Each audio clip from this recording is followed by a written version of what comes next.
Hello, today I will talk about Adolf Loos' essay Ornament and Crime. Loos was an architect and thinker who argued that ornamentation was unnecessary and even harmful. According to him, ornamentation was an habit inherited from primitive times and had no place in the modern world. Loos believed that human development was an evolutionary process. A newborn child perceives the world just like a primitive person and gradually acquires a modern way of thinking. In this process, ornamentation is not a sign of process but rather of backwardness. Loos considered tattoos as a form of ornamentation and found them unsuitable for modern individuals. He argued that while tattoos were natural in primitive societies, a modern person getting a tattoo could indicate that they were either a criminal or a dangerous. One of Loos' most significant claims was cultural evolution progresses.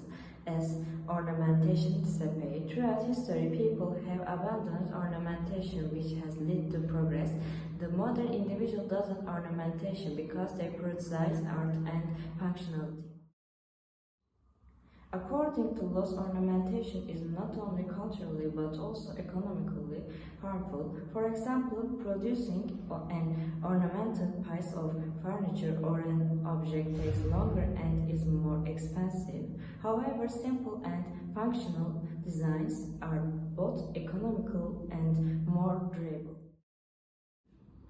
In the past, people used decorative clothing and objects, but Loos argued that modern individuals should prefer simple and functional items. Today's minimalist design philosophy is in fact inspired by Loos' ideas.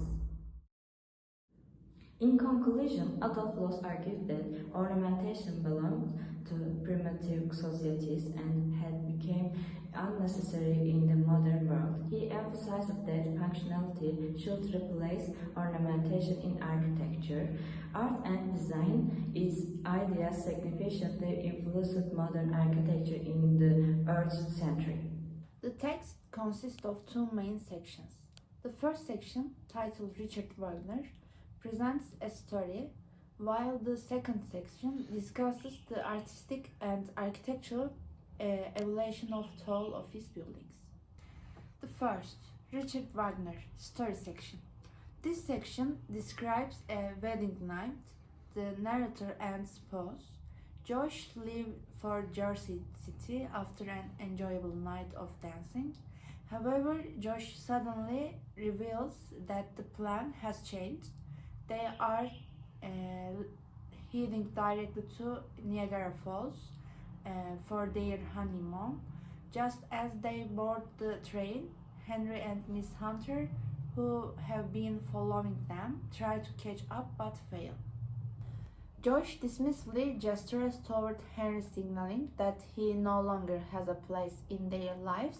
The story ends with the narrator expressing their desire never to see Henry again.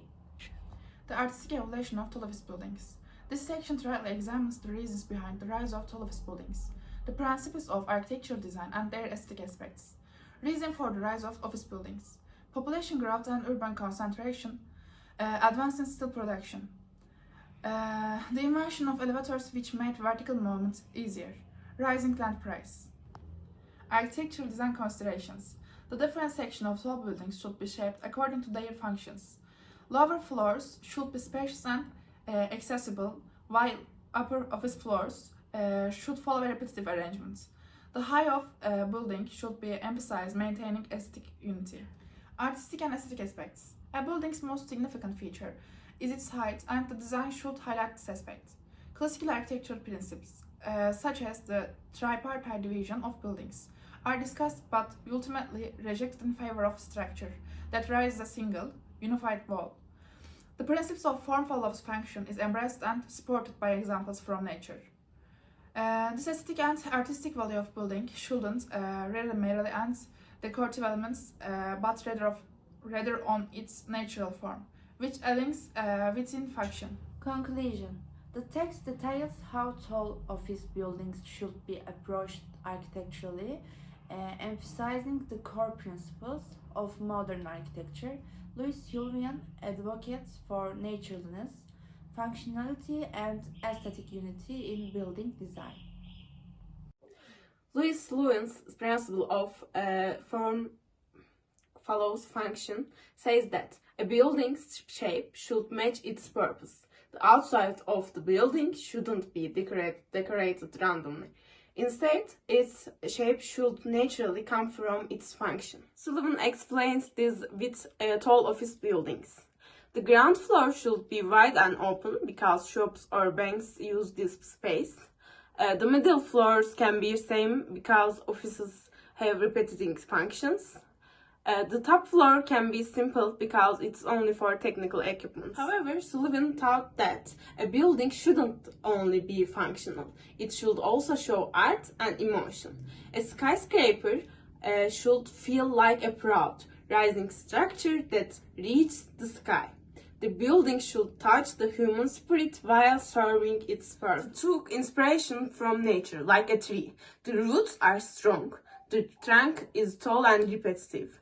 The branches reach up and the top forms a peak. This harmony in nature is the purest way to add art to a building. In short, Sullivan believed that the idea that form follows function should be combined with emotion and art, makes it special and give it life. This idea changed modern architecture and inspired the design of today's skyscrapers.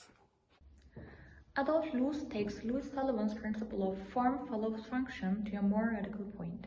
While Sullivan defends the aesthetics derived from the functional of the structure, Loos sees ornamentation as a completely unnecessary and even harmful. Loos argues that ornamentation is not only an architectural problem, but also an indicator of the cultural and moral backwardness. According to him, ornamentation is a habit of primitive societies, and modern civilizations progresses by purifying itself and ornamentation. He also argues that ornamentation is economically unsustainable and leads to waste because it quickly goes out of fashion. In contrast to Sullivan's approach that focuses only on architectural functionality, Loos turns ornamentation into a broader critique through civilization, economy, and morality. Loos' rejection of decoration largely aligns with the Sullivan's vision of architecture being dictated by purpose, but he pushed it further by equating ornament with cultural and economic waste. Both argue that form should emerge from function, but while Sullivan still allows for organic beauty within the framework, Loos sees any added decoration as unnecessary and even regressive. However, this challenged Sullivan's view in terms of beauty. Sullivan believes that skyscrapers can express elegance through its structural logic, whereas Loos suggests that true beauty comes from the absence of ornamentation itself. In terms of utility, both agree that design should prioritize function, but Loos takes a stricter stance, arguing that ornament not only fails to add utility, but actually degrades from it. Ornamentation and functionalism are often seen as position-focused, but their relationship is more complex. Louis Sullivan's The Tall of His Building artistically considered argues that form follows function, yet he integrates ornamentation as a natural extension of structure as seen in the Carl's Pier Scott's building. In contrast, Adolf Loos in Ornamental and Clay dismisses ornamentation as wasteful and outdated, advocating for poor, unembellished forms. Despite Loos' strict stance, Sullivan sees the architect as a visionary who balances function with artistic expression, believing the ornamentation can emerge natural from a building's purpose. His opponents positions architecture as creators shaping a unique architectural entity as seen in his form follows function. Philippines. A unclear architectural identity as seen in his form follows function. Philosophy, in contrast, takes a strict, almost polemical stance, arguing that ornamentation is unnecessary and even regressive. He views architectures as retentionalists responsible for eliminating He views architectures as retentionalists responsible for eliminating access to advanced modern civilization. While Sullivan embraces a creative role for architectures, Loss embraces discipline and restraint, shaping two contrasting approaches to modern design.